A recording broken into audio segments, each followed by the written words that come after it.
We all know that the coming of Ya'juj and Ma'juj is one of the major signs of the Day of Judgment. So Ya'juj and Ma'juj, strange wordings. They're actually two words. Ya'juj is one and Ma'juj is another. And when they come out, they're going to come out so quickly and so fast that you will not be able to stand in front of them. You have to run away from them. And they are actual human beings. Ya'juj and Ma'juj are human beings. They are tribes that actually exist on earth. They existed close to the time of Musa alayhi salam, in an era of a great king named Dhul Qarnayn, the man of the two horns. Dhul Qarnayn was an extremely powerful king, and he was a worshipper of Allah, a righteous, just Muslim king, among the best that ever existed on earth. And he had so much power, so much authority, that his kingdom reached almost the whole world. Dhul Qarnayn had power to there, right to the end part of civilization.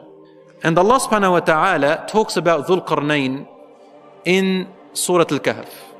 بسم الله الرحمن الرحيم الحمد لله رب العالمين والصلاة والسلام على المبعوث رحمة للعالمين نبينا محمد وعلى آله وأصحابه أجمعين وبعد السلام عليكم ورحمة الله وبركاته. Surah Al-Kahf is composed of 4 stories. The first of them is the story of the young man in the cave. Second one is the story of the man with 2 gardens. Third one is the story of Musa alayhi salam and Al-Khidr. And the fourth of them now is the story of Dhul Qarnayn.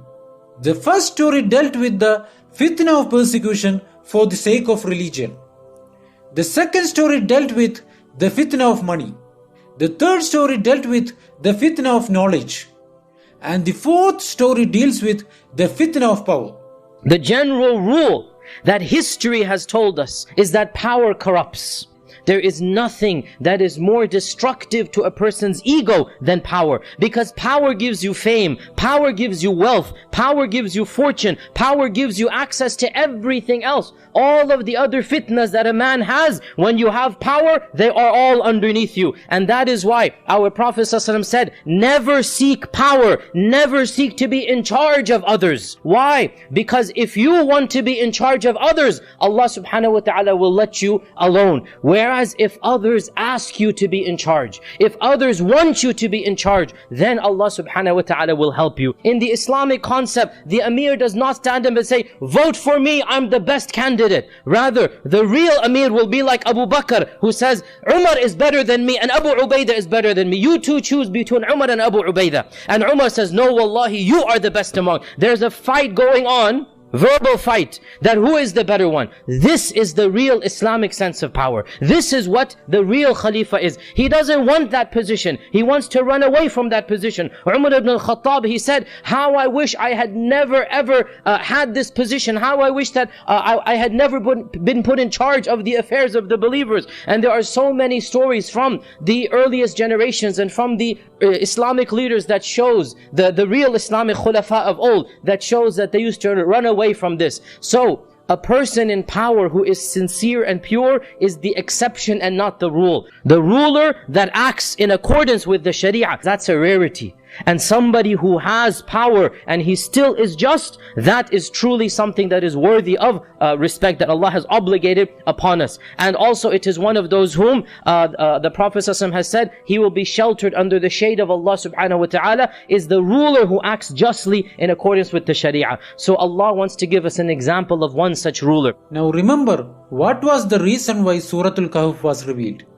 They asked about 3 questions. They asked about the people of the cave. They asked about Dhul Qarnayn. And they asked about the Ruh. In this surah, Allah subhanahu wa ta'ala starts with the story of the people of the cave and ends with the story of Dhul Qarnayn. So what is the story of Dhul Qarnayn? So they ask you about Dhul Qarnayn. Say, I will narrate to you, سَأَتْلُ عَلَيْكُم مِّنْهُ ذِكْرًا. I will recite to you something about him. Some things, just to tell you that I know who this man is. Now, who is Dhul Qarnayn? Allah says, إِنَّا مَكَّنَّا لَهُ فِي الْأَرْضِ وَآتَيْنَاهُ مِنْ كُلِّ شَيْءٍ سَبَبًا. Indeed, we gave him power in this earth. مَكَّنَّا, we gave him power. He could have control, meaning he was a type of king. And we gave him a path wherever he wanted to go. Meaning he had an army, he was able to go to any land he wanted to go. Dhul Qarnayn the man of the two horns. He was called that name because he used to wear a hat that had two horns coming out of it. That's one meaning. Another meaning, they think why he was called Dhul Qarnayn, the man of the two eras or generations, or the king of the generations. Because Qarn means horn, and it also means in Arabic generations or eras. The point is that Dhul Qarnayn was an extremely powerful king, and he was a worshipper of Allah, a righteous, just Muslim king, among the best that ever existed on earth. He had so much power, so much authority, that his kingdom reached almost the whole world. Why do I say almost? Because there were parts of the world where civilization hadn't reached yet, as today. Dhul Qarnayn had power to there, right to the end part of civilization. He used to go around the whole world to see who is being oppressed, who is doing good to reward them, bringing justice between people. He used to physically go out with his army like that, looking everywhere as far as he can. That's what he spent his life in, traveling the world and applying justice and worship of Allah subhanahu wa ta'ala everywhere he went. So Allah describes one of his journeys. حَتَّى إِذَا بَلَغَ مَغْرِبَ الشَّمْسِ وَجَدَهَا تَغْرُبُ فِي عَيْنٍ حَمِئَةٍ. When he reached the place of the setting of the sun, he found it setting in a murky pond or in a murky water. What does this mean? The Quran here is talking allegorically. He reached a place where it looks like the sun is setting. It looks like that. In other words, Allah is telling us, Dhul Qarnayn reached a very, very far end of the world. He said he found it setting in a murky pond, meaning it looked like as if it was setting inside the ocean. When he reached the setting place of the sun, meaning he reached the westernmost lands imaginable. And he found over there a group of people. قُلْنَا يَا ذَا الْقَرْنَيْنِ. We said, O Dhul Qarnayn. Now, somebody can say, Allah is saying He is speaking to Dhul Qarnayn. This means Dhul Qarnayn must be a prophet. And the response is no. The phrasing does not necessarily indicate this. Why? Because Allah subhanahu wa ta'ala can speak in different ways. Direct speech, you become a prophet. Indirect speech in Arabic is called ilham. And ilham is given to non-prophets. One example of ilham is the mother of Musa. So this could be ilham. So we said, O Dhul Qarnayn, you have two options, meaning it came to Dhul Qarnayn's mind, I have so much power, what can I do with these people? I can either punish them or I can be good to them. And this is what every king, when they conquer a new nation, they have this option. So Allah is demonstrating what is the nature of Dhul Qarnayn. He had the option of massacring, of killing, of being harsh, and the option of being good. So what did he do? Dhul Qarnayn said, قال أما من ظلم فسوف نعذبه ثم يرد إلى ربه فيعذبه عذابا نكرا. Whoever has done wrong, this person, we will punish him. And we will give him what is due to him, and then Allah will punish him even more in the next life. وَأَمَّا مَنْ آمَنَ وَعَمِلَ صَالِحًا. But whoever believes and does good, فَلَهُ جَزَاءً الْحُسْنَى. He shall have the ultimate reward, which means, of course, Jannah. وَسَنَقُولُ لَهُ مِنْ أَمْرِنَا يُسْرًا. And as for us, we will be gentle and easy with him. Now this is the sign of a just and a true ruler, that you're strict with the criminals and you are gentle with the good people. The first incident demonstrates for us the nature of Dhul Qarnayn. That Dhul Qarnayn was a righteous king, that the power did not corrupt him, that the power did not get to his head. He had the option of enslaving, of killing, of looting, of plundering, and he had the option of being generous and good, and he chose the option of being a good king. ثُمَّ أَتْبَعَ سَبَبًا. Then he followed another road. حتى إذا بلغ مطلع الشمس. Now he found the sun rising. So this is some land in the east. He found the sun rising. وَوَجَدَهَا تَطْلُعُ عَلَى قَوْمٍ لَمْ نَجْعَلْ لَهُم مِّن دُونِهَا سِتْرًا. He found that this group had nothing to protect them from the sun. Some have said this means that they did not know how to build buildings. They were still living in the open, and they were just using the trees as shade. Others have said this means that they were a group that didn't wear clothes. They were a group of people that were so uncivilized they did not even wear clothes. So Allah says, thus indeed was the case. And we encompassed all that he had in knowledge. Now, the purpose of this is to really lay the foundations for the third story, the final story of Dhul Qarnayn. ثُمَّ أَتْبَعَ سَبَبًا. Then he followed all along in another way. حَتَّى إِذَا بَلَغَ بَيْنَ السَّدَّيْنِ. Until finally he found a passageway between two mountains, and he found there a group of people. They could not speak to him. لا يكادون يفقهون قولا. What this means is they were cut off from all civilization. So Allah is indicating that Dhul Qarnayn went to a far away land, cut off from human civilization, cut off from contact with other groups of human beings. They couldn't even communicate. So they communicated through other than speech. So they said to Dhul Qarnayn that Ya'juj and Ma'juj are causing a lot of evil on this earth.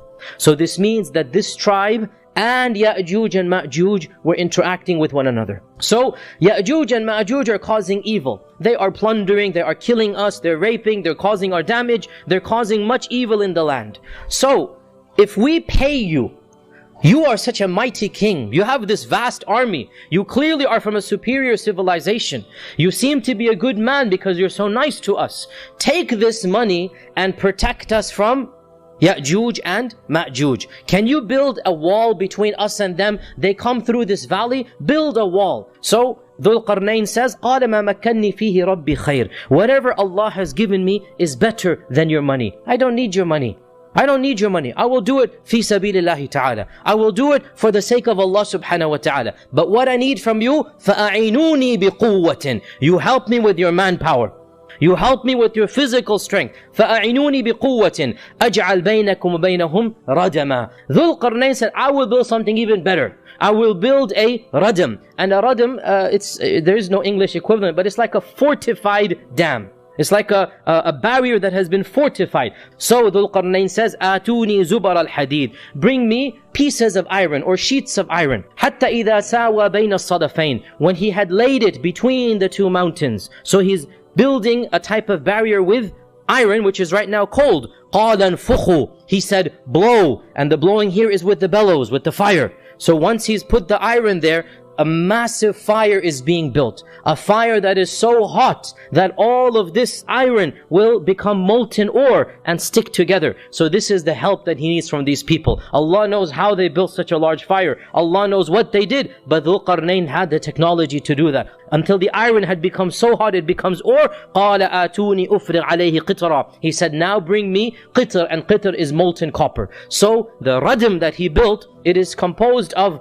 iron and copper. And it was so massive that it is between two mountains. So apparently the people of Ya'juj and Ma'juj were trapped inside an area where they had no escape out of. And Allah says in the Quran, فَمَا اسْطَاعُوا أَن يَظْهَرُوهُ وَمَا اسْتَطَاعُوا لَهُ نَقُبًا. They could neither climb over it, nor could they dig underneath it. This is really what it translates into. So the whole idea here, Allah is telling us that He built a wall or a barrier or a dam, something that was so strong, so impermeable, that nothing can reach and nothing can come, nothing can break it down anymore. No climate, no people, no weaponry, nothing. And when Dhul Qarnayn looked at the people, they looked at this wall and they said, wow, this is a very strong wall. And Dhul Qarnayn wanted to teach them a lesson. Finally, he said, قَالَ هَذَا رَحْمَةٌ مِّن رَبِّي. He said, this is from the mercy of my Lord. What's the mercy here? That He allowed us to prevent you from the corruption of Ya'juj and Ma'juj. Then he said, when the promise of my Lord has arrived, Allah has decreed something that's going to happen. Allah will make this wall destroyed. He will destroy it. Dakka, meaning it will be level with the ground. وَكَانَ وَعْدُ رَبِّي حَقًّا. The promise of my Lord is truly going to come, no doubt. What is he saying here? He's saying that Ya'juj and Ma'juj will be blocked off the world, from the world, until a certain time that is going to come. Allah, it is only Allah who will destroy, who will allow for this wall to be destroyed. And when it is destroyed, this Ya'juj and Ma'juj will come out. Allah says, we left them. And we left the people like this, in this way. Ya'juj and Ma'juj away from the people. And they living among one another. Allah says, but we will surely bring everyone, including Ya'juj and Ma'juj, everyone back when the trumpet is blown. This is the story of Dhul Qarnayn. And we have many things to say about the coming of Ya'juj and Ma'juj. But that we will discuss in the end series, inshallah. And there are many other stories mentioned in glorious Quran. And now we are moving to the story of the people of the garden. Inshallah, we have an appointment with that until we meet again. وصلى الله وسلم وبارك على نبينا محمد سبحان الله بحمده سبحانك اللهم وبحمدك نشهد أن لا إله إلا أنت نستغفرك ونتوب إليك.